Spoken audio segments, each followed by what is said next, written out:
ഇന്ന് നമ്മൾ ഡിസ്കസ് ചെയ്യുന്നത് കോൺകോർഡ്സ് എന്നൊരു പോർഷനാണ്. ഈ കോൺകോർഡ്സ് എന്താണെന്ന് പറഞ്ഞു കഴിഞ്ഞാൽ അത് സബ്ജക്റ്റ് വെർബ് എഗ്രിമെൻ്റ് എന്നാണ് നമ്മളതിനെ പറയുക. അത് കുറച്ചുകൂടെ സിംപ്ലിഫൈ ചെയ്ത് പറഞ്ഞു കഴിഞ്ഞാൽ ഒരു സെൻറ്റൻസ് ഫോം ചെയ്യുമ്പോൾ ആ സെൻറ്റൻസിനകത്തെ സബ്ജക്റ്റിനെ സബ്ജക്റ്റിനെ അനുസരിച്ചിട്ടുള്ള വെർബ് കൂടെ വരണം. മനസ്സിലായോ? സബ്ജക്റ്റിന് അനുസരിച്ചിട്ടുള്ള വെർബ്. ഫോർ എക്സാമ്പിൾ സബ്ജക്റ്റ് ഏകവചനമാണെങ്കിൽ ഈ പറഞ്ഞിരിക്കുന്ന വെർബും അതിനകത്ത് വരുന്നത് ഏകവചനമായിട്ടായിരിക്കണം വരേണ്ടുന്നത്. ഓക്കെ, ഇവിടെ നമുക്ക് ആ ഒരു കൺസെപ്റ്റിൽ നമുക്ക് ഫസ്റ്റ് സെൻറ്റൻസ് നോക്കാം. അപ്പു സിങ്സ് വെല്ല്. ഓക്കെ, ഇതിനകത്ത് അപ്പു എന്ന് പറയുന്നത് സബ്ജക്റ്റാണ് അല്ലേ? സബ്ജക്റ്റ് സിംഗുലർ ആയതുകൊണ്ടാണ് ഇവിടെ സിങ്സ് വന്നിരിക്കുന്നത്. മനസ്സിലായോ? സിങ്സ് എന്ന് പറഞ്ഞ ഏകവചനമാണ്. തിരിച്ച് നെക്സ്റ്റ് അടുത്തത് നോക്കി അറിയാൻ പറ്റും. ദേ സിങ് വെല്ല്. അവിടെ എന്തുകൊണ്ട് എസ് വന്നില്ല എന്ന് പറഞ്ഞാൽ ദേ എന്ന് പറയുന്ന ഒരു പോർഷൻ അവിടെ നമുക്ക് അത് ബഹുവചനമായിട്ട് വന്നു. ആ ബഹുവചനം വന്നുകൊണ്ടാണ് അവിടെ നമുക്ക് വെർബ് സിംഗുലറായിട്ട് വന്നത്. ഓക്കെ, അതുകൊണ്ട് ഐ പ്ലേ ക്രിക്കറ്റ്. ഓക്കെ, അതിൽ പ്ലേ വന്നത് എന്തുകൊണ്ടാണെന്ന് വെച്ചാൽ ഐ എന്ന് പറയുന്നത് എന്താണ് ബഹുവചനമായിട്ട് ആണ് നമ്മൾ എടുക്കുക. അതുകൊണ്ടാണ് അവിടെ ഇങ്ങനെ പ്ലേ വന്നത്. മനസ്സിലായോ? സോ ഹീ പ്ലേസ്, അവിടെ പ്ലേസും വന്നു. അവിടെ ഹീ എന്ന് പറയുന്നത് സിംഗുലർ ആയതുകൊണ്ട് അതിൻ്റെ വെർബും സിംഗുലറായിട്ട് വന്നു. മനസ്സിലായോ? He has A car. അതും അവിടെ എങ്ങനെയാണ്? സബ്ജക്റ്റ് ഏകവചനം, അതുകൊണ്ട് വെർബും ഏകവചനം. ഓക്കെ, സോ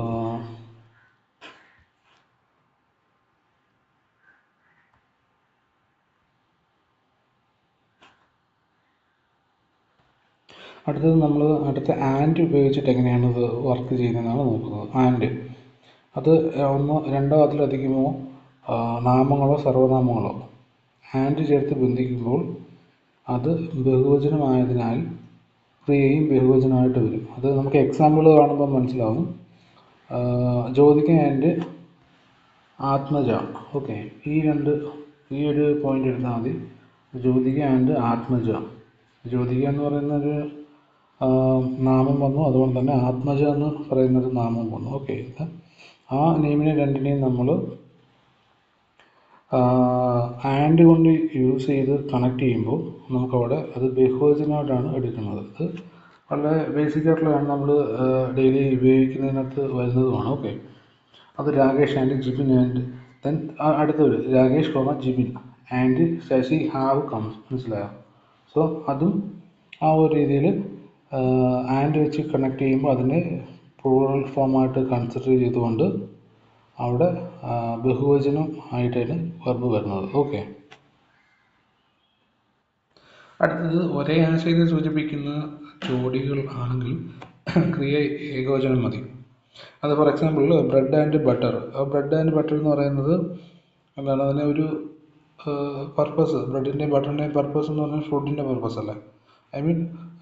അത് അങ്ങനെ ഒരു കൺസെപ്റ്റിൽ അവിടെ അതിൻ്റെ മീനിങ് വെച്ച് നോക്കുമ്പോൾ സെയിം മീനിങ് ആയിട്ടാണ് വരുന്നുണ്ടെങ്കിൽ അവിടെ നമുക്ക് സിംഗുലർ ഉപയോഗിച്ചാൽ മതി, അത് ഏകവചനം ഉപയോഗിച്ചാൽ മതി. Okay, time and tide waits വരും. ടൈം ആൻഡ് ടൈഡ് 6 വരത്തില്ല, ബിക്കോസ് ടൈമും ടൈഡും ടൈമിനെ അല്ലെങ്കിൽ ഒരു പീരീഡിനെ സൂചിപ്പിക്കാൻ വേണ്ടിയിട്ട് ഉപയോഗിക്കുന്നതാണ് അല്ലേ? Next one, the rise and fall of the tide is due to lunar influence. അവിടെ ഈസ് ആണ് കണക്ട് ചെയ്യാൻ ഉപയോഗിക്കുന്നത്. എന്തുകൊണ്ടാണെന്ന് വെച്ച് കഴിഞ്ഞാൽ ഇവിടെ ഈസ് ഉപയോഗിക്കുന്നത് എന്തുകൊണ്ടാണെന്ന് വെച്ചാൽ അത് രണ്ടും സെയിം ഒരു കാര്യത്തെ പറ്റിയാണ് അത് ഡിസ്കസ് ചെയ്യുന്നത്, മീൻ ചെയ്യുന്നത്. Okay, the horse and carriage is at the door.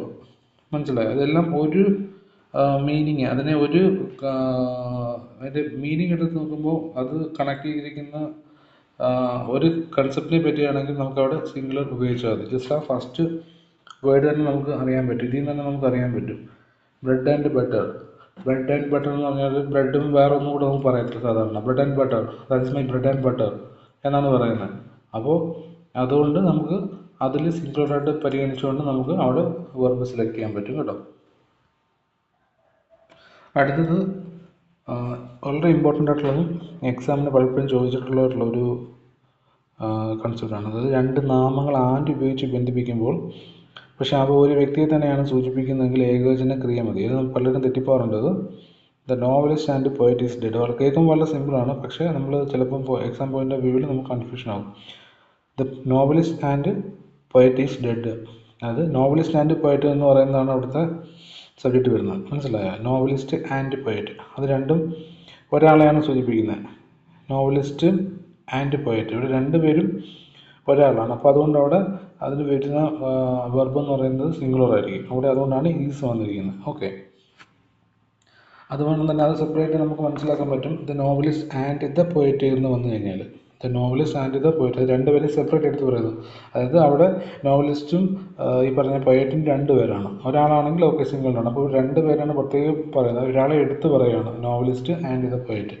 അപ്പോൾ അവിടെ അങ്ങനെ വരുമ്പോൾ നമുക്ക് ഈ പറഞ്ഞിരിക്കുന്ന എന്താണ് ആ പറഞ്ഞിരിക്കുന്ന പ്ലൂറൽ വെർബ് വരും. ഓക്കെ,